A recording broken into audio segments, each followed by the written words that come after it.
हारलो पण थकलो नाही, पुन्हा उभारी घेईल, जनतेला वाऱ्यावर सोडणार नाही, सुरेश बनकर. निवडणुकीत जय पराजय चालूच असते. मला सिल्लोड शहर, सोयगाव तालुक्यासहित सर्वच 8 सर्कल मधील लोकांनी भरभरून मतदान केले. काही ठिकाणी आम्ही कमी पडलो. राजकारणात हे चालूच असते. मी हारलो आहे परंतु थकलो नाही. पुन्हा नव्या जोमाने उभारी घेईल. मला साथ देणाऱ्या तालुक्यातील सर्व जनतेला मी वाऱ्यावर सोडणार नाही, असे भावनिक उद्गार उद्धव सेनेचे उमेदवार सुरेश बनकर यांनी केले. सुरेश बनकर यांनी बुधवारपासून सर्कल निहाय आभार दौरा सुरू केलाय. बुधवारी भवन सर्कल मधील जिवरग, टाकळी, कायगाव, निल्लोड, गेवराई, सेमी, पळशी, बनकिन्होळा, गव्हाली या गावांना भेटी दिल्यानंतर त्यानंतर गुरुवारी अंधारी, लोणवाडी, दिडगाव, धानोरा, सिसारखेडा, सावखेडा, कोटनाद्रा, डोईफोडा, धामणी आणि भराडी सर्कलमध्ये नागरिकांच्या गाठी भेटी घेतल्या व आभार मानले.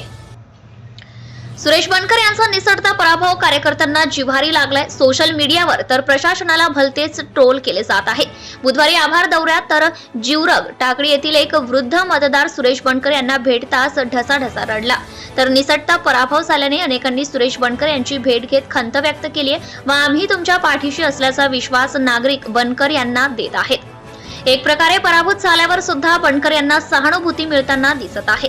यावेळी भाजपच्या अल्पसंख्याक प्रदेशाध्यक्ष इंद्रिस मुलतानी, साखर कारखान्याचे चेअरमॅन ज्ञानेश्वर मोठे, सुनील मिरकर, रघुनाथ घरमोडे, कमलेश कटारिया, विलास पाटील, ॲडव्होकेट विजय मंडलेच्या औद्योगिक वसाहतीच्या तालुकाध्यक्ष कौतिकराव बडक, काकासाहेब फरकाळे, मुक्ताराम गव्हाणे, विजय वानखेडे, प्राध्यापक राहुल कुमार ताठे, सारंगधर जयवळ हजर होते.